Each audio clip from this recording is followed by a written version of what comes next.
it's been summer here in Norway, and we had a break.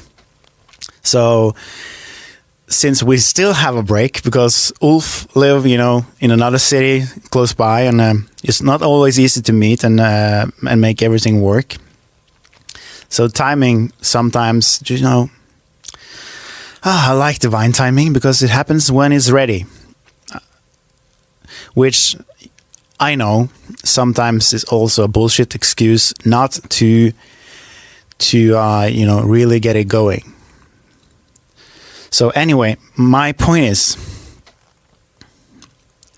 it's exciting to sit here and be able to talk to you guys, because I realized through this summer, I've been away from everything podcast-like for over a month, and not being at work, just been traveling with my beautiful girlfriend. And still, there was now and then there was messages ticking in saying how grateful people are to be able to listen to me and Ulf speaking and sharing our perspective here in this world that we call Earth. And how beautiful is that we can do that? That's because I don't know who you are, beautiful listener, but I used to be one person that could never, ever, ever believe that I could be someone speaking into a microphone and actually reaching someone who would be grateful for what I had to say. Wow. And that is a shift. I realize how far I've come. I'm not here to talk about how far I've come in the sense that, wow, I'm so great. I'm here to talk about it because I realize how important it is to appreciate that and to recognize on your journey to become who you want to be and become the next version of yourself. It is so important to recognize and celebrate who you have become, because you've put in the effort and it's paying off, and why not celebrate it? So yeah, I've come far, and that feels wonderful. And one of the greatest gifts of that is to be able to give back and to inspire others to take on their journey and take themselves seriously and take one step towards their own greatness, their own self-mastery. So yeah, this summer has been challenging for me because I've actually I've identified parts of myself that I might not like so much, and one of these parts is the pleasing part, where I put everything prioritizing the people around me without realizing how important it is to me to also follow my creativity, to just by creating podcasts. This is a way for me to connect with that, to be creative and to have these deep conversations with you guys where things are happening. And for a month I didn't do that much, and I realize that it is a big part of me that I need to take seriously. So scheduling time for that is one of my breakthroughs, seeing that and respecting that part of myself so that I don't die. So yeah,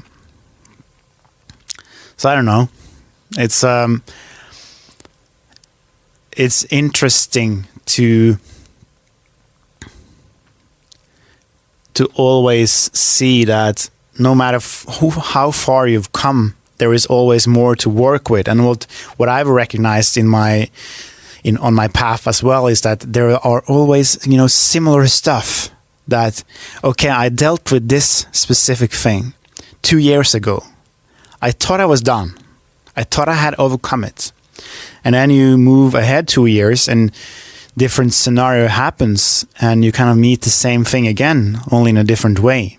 And I believe it's meant to be so in the way that you grow in consciousness, you get more aware, you get, further on your path, and you achieve things. You open up, you become more of who you are, and you see the world in a clearer, so much clearer. But then on higher up in the mountain, there are still, similar mechanisms that are either pointing at the same, ego structure, or just pointing at the ego structure in a different place, so that you have to deal with it more in the core of the actual ego structure. Life is always going to invite you to grow. And when you choose that path of growth, the path of self-mastery, there is, things are going to happen that helps you to achieve that, to move forward on that path. And one of the most powerful questions you can ask yourself, I've realized, is this: when you standing upon your current, you're standing here, you're looking to your current challenge in life, because there will always be one, right? There will always be a challenge, because you are willing to grow, but you don't need to look at it as a dramatic challenge that is life or death. You can eventually come to a place where you look at it as excitement and as opportunity. I used to look at everything challenging me as life or death, and it was so dramatic and it was so painful. But now I've come to a better place in my life, where I can look at it as something exciting, and most of the time it actually is, and it makes it possible to enjoy life on a completely different level that I ever thought was possible. So anyway, the question is, what if this is not true? This current reality I'm looking into, or the current experience I am facing, what if it is not true?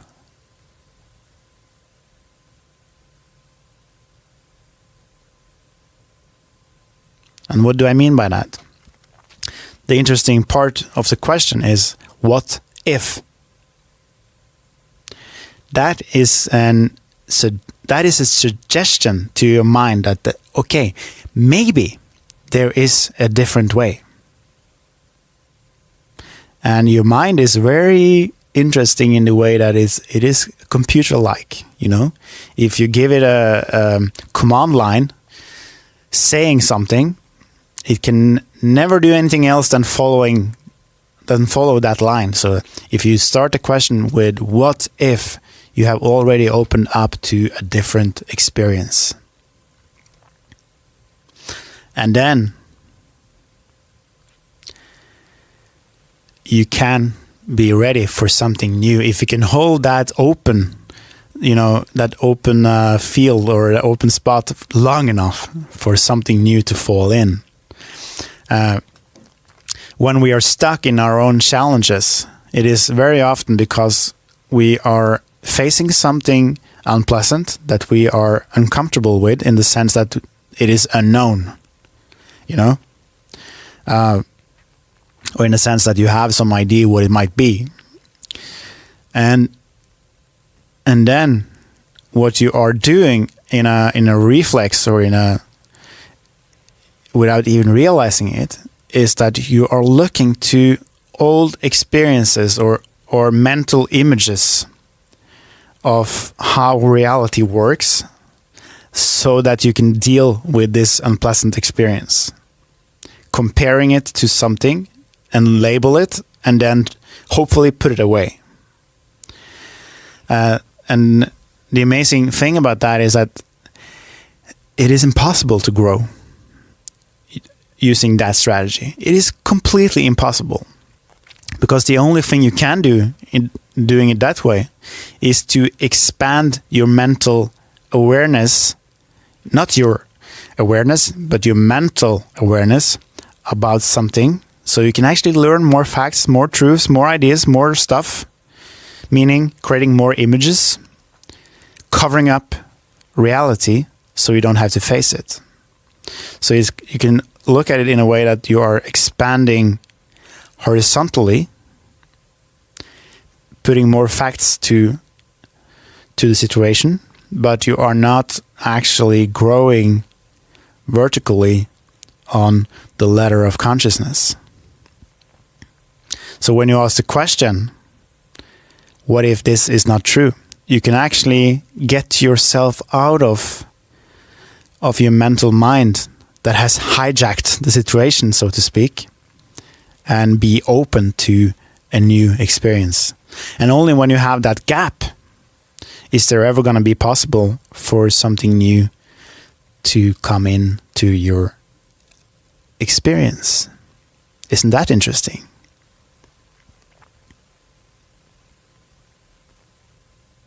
To me, it was really powerful at a point where I had, this is before I started, searching spiritually or starting the inward path of trying to figure out who I am.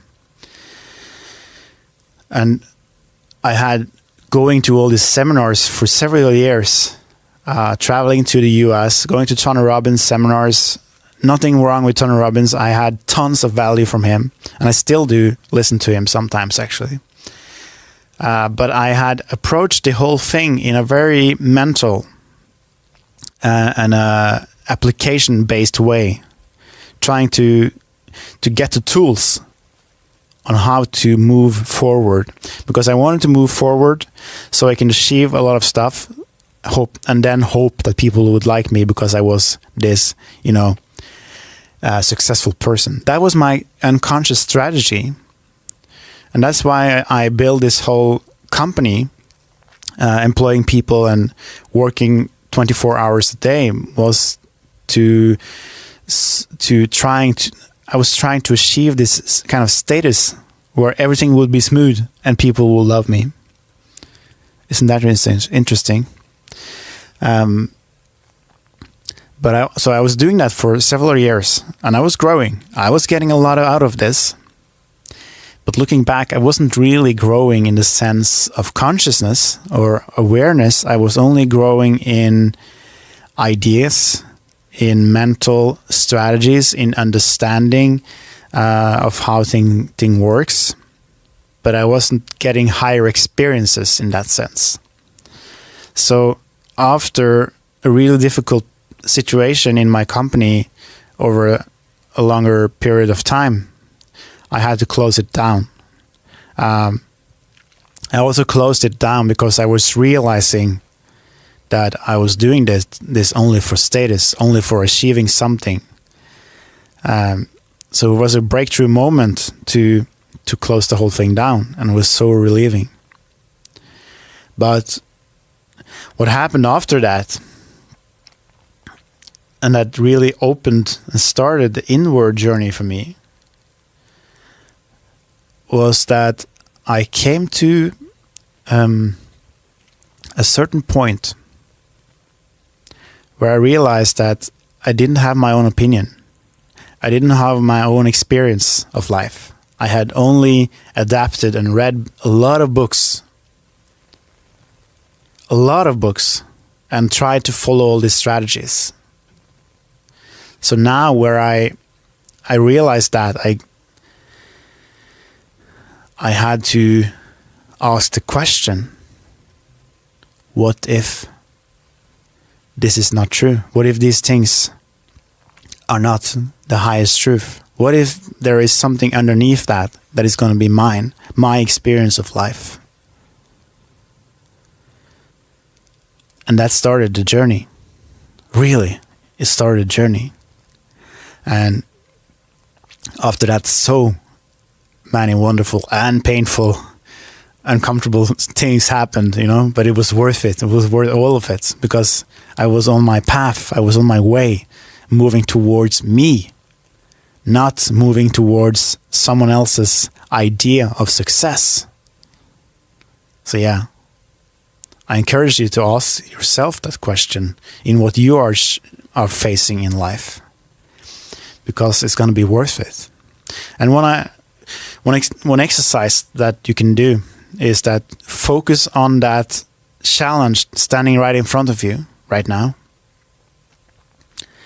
and close your eyes and take a deep breath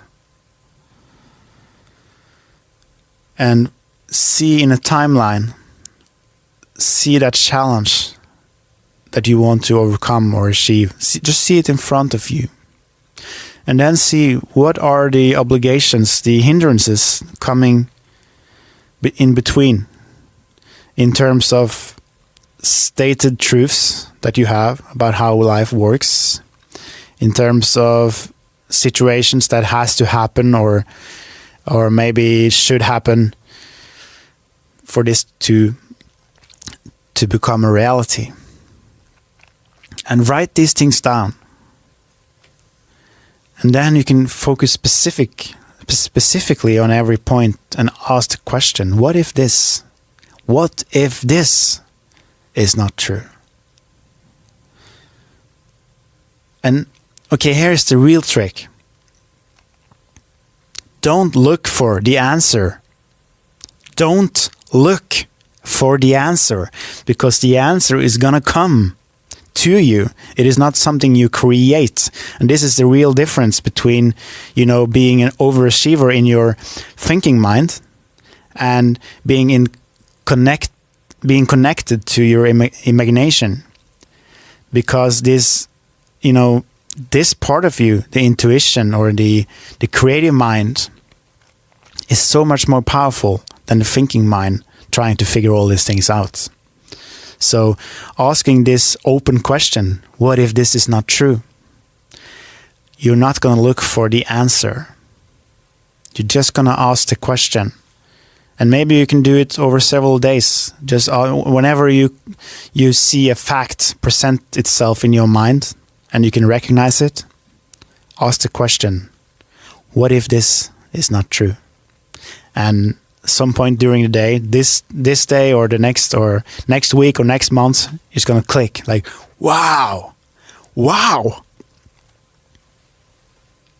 And you will see something new. And another way to do this is whenever you're facing something you have to figure out, is like, if you stop looking for the answer, you just kind of ask the universe or ask your higher self or whatever way you see it. It's like, okay, what is this thing like? Or what should I do about this? And then just you can picture it in mind, just that you are just sending your question into the universe, letting go of it completely. And then one day later, when you are ready to receive the answer will come.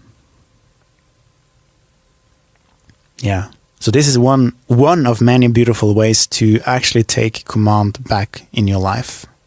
Not, running on turbo mode in your thinking mind, but actually starting to ask questions that opens up your reality so you can receive more from who you truly are, not from the thinking mind that is actually just a great servant, but is not you. So ask questions that opens up reality so that you can get to know who you are instead of just knowing your old, looped, overtaught thinking. That's my advice, if you want to hear one. So yeah. Okay, that's all I got today. It was beautiful talking to you guys, and I'm excited to see what happens if you start using these questions. Okay, bye now.